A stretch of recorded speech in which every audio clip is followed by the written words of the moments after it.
കറങ്ങിക്കറങ്ങി രമേശ് ചെന്നിത്തല അകത്താവും. രമേശ് ചെന്നിത്തല മൊഴി കൊടുക്കാൻ പോകും. രമേശ് ചെന്നിത്തല മൊഴി കൊടുക്കുമ്പോൾ സ്വാഭാവികമായും മൊഴിയിൽ വൈരുദ്ധ്യം ഉണ്ടെങ്കിൽ പിന്നെ രമേശ് ചെന്നിത്തല പിടിക്കാതിരിക്കാൻ പറ്റൂ. ഇനി കൊടുക്കില്ല എന്ന് പറയാൻ പറ്റൂ രമേശ് ചെന്നിത്തലയ്ക്ക്? അതും പറ്റത്തില്ല. പക്ഷേ രമേശ് ചെന്നിത്തല അങ്ങനെയൊന്നും വീഴ്ത്താൻ പറ്റില്ല. കാരണം അദ്ദേഹം പ്രതിപക്ഷ നേതാവായിരുന്നപ്പോൾ വളരെ കൃത്യം ഒരു 6-7 കേസ് പുള്ളിക്കാരൻ പൊക്കി കൊണ്ടുവന്നു. സ്പ്രിംഗ്ലർ ഉൾപ്പെടെയുള്ള ഒരു 6-7 കേസ് കുത്തിപ്പൊക്കി കൊണ്ടുവന്നു. എല്ലാത്തിനും പുള്ളി ഡേറ്റ വെച്ചാണ് സംസാരിക്കുന്നത്. രമേശ് ചെന്നിത്തലയുടെ ഏറ്റവും വലിയൊരു പ്രത്യേകത, അദ്ദേഹം ധാരാളം വായിക്കുകയും എഴുതുകയും പിന്നെ പുസ്തക പ്രകാശന സമിതി, പ്രിയദർശിനി പബ്ലിക്കേഷൻ എല്ലാം ഒരുപാടുണ്ട്. അതുകൊണ്ട് പുള്ളിക്കാരന് പിന്നെ അക്കാഡമിക് കാര്യങ്ങളിൽ ഭയങ്കര ഇൻട്രസ്റ്റാണ്. മാത്രമല്ല അദ്ദേഹം KPCCയിലും പ്രതിപക്ഷ നേതാവായിട്ടും KPCCയിലൊക്കെ ഇരുന്നപ്പോഴാണ് ഇവിടെ പഠന കോൺഗ്രസ്സുകളൊക്കെ നടത്തിയിട്ടുണ്ട്. അതുകൊണ്ട് രമേശ് ചെന്നിത്തല ആ കാര്യത്തിലൊക്കെ ഒരു അക്കാഡമിക് വർക്കിൽ അദ്ദേഹത്തിൻ്റെ കൂടെ ടീമുമുണ്ട്, അദ്ദേഹത്തിന് താല്പര്യമുണ്ട്. എന്ന് പറഞ്ഞാൽ അതിൻ്റെ അർത്ഥം VD സതീശൻ ഇല്ല എന്നല്ല, അത് വേറൊരു ആംഗിളാണ്. ഓരോരുത്തരും ഓരോ ആംഗിൾ. പക്ഷേ സണ്ണി ജോസഫ് അതൊന്നുമല്ല, ഒരു പാവം ഇങ്ങനെ ഒരു ന്യൂനപക്ഷത്തിൻ്റെ ആളായിട്ട് ഇങ്ങനെ അങ്ങ് പോകുന്നു, വേറെ കാര്യമൊന്നുമില്ല. അതേസമയം രമേശ് ചെന്നിത്തല കുറച്ചുകൂടി സീരിയസ് ആണ്. ഇപ്പോൾ അദ്ദേഹം 500 കോടിയാണ് ആദ്യം പറഞ്ഞത് ശബരിമലയിൽ. ഇപ്പോൾ അത് 1000 കോടിയായിട്ടുണ്ട്. 1000-ൽ നിൽക്കില്ല രമേശ് ചെന്നിത്തല സാറേ. 10,000 കോടിയായാലും അത്ഭുതമില്ല. കാരണം ഇത് കൈമറിഞ്ഞ് പോകും. ദേവൻ്റെ സ്വത്തായതുകൊണ്ട്, ദേവൻ്റെ സ്വർണ്ണമായതുകൊണ്ട്, ദൈവികതയുള്ള സ്വർണ്ണമായതുകൊണ്ട് ഇത് വാങ്ങുന്നവരിൽ നിന്ന് കൈമറിഞ്ഞ് പോകും.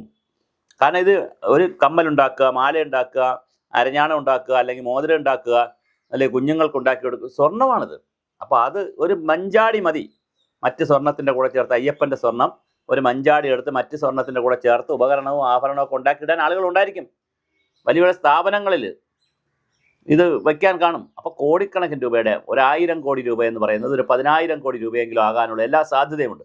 അതുപോലെ ഇറ്റലി, ഈജിപ്റ്റ് രാജ്യങ്ങളുടെ ആൻറ്റിക്കോട്സിൻ്റെ അല്ലെങ്കിൽ ഈ ഹാൻഡിക്രാഫ്റ്റ്സ് പോലുള്ള കാര്യങ്ങളൊക്കെ വിൽക്കുന്ന രാജ്യങ്ങളിൽ വലിയ കച്ചവടം നടക്കാൻ സാധ്യതയുണ്ട്. ഈ 460 ഗ്രാം സ്വർണ്ണമൊന്നുമല്ല, വലിയ 40 കിലോ സ്വർണ്ണമാണ് ഇയാൾ കൊടുത്തു എന്ന് പറയുന്നത് നമ്മുടെ വിജയ് മല്യ.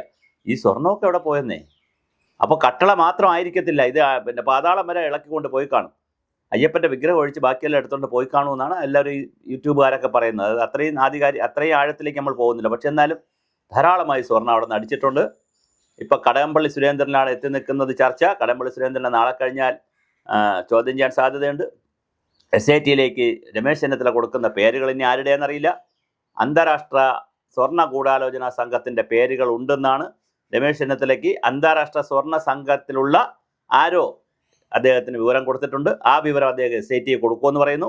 അങ്ങനെ കൊടുത്താൽ ഇതിൻ്റെ വീരശൃംഖല അഴിയും. അങ്ങനെ അഴിഞ്ഞാൽ അത് BJP നേതാക്കളിലേക്ക് നീങ്ങുമോ, കോൺഗ്രസിലേക്ക് നീങ്ങുമോ, CPM നേതാക്കളിലേക്ക് നീങ്ങുമോ, അത് മരാർജി ഭവൻ വഴി പോവുമോ, AK സെൻറ്ററിൽ കയറുമോ, പ്രിയദർശിനി പിന്നെ ഇന്ദിരാ ഭവനിൽ കയറുമോ, ഏതൊക്കെ ഓഫീസുകളിൽ കയറും, ജില്ലാ കമ്മിറ്റി ഓഫീസുകളിൽ കയറുമോ, എവിടം വഴി ഏതൊക്കെ വഴി SITയും EDയും CBIയും സഞ്ചരിക്കുമെന്ന് ഇപ്പോൾ ഒരു പിടിയുമില്ല.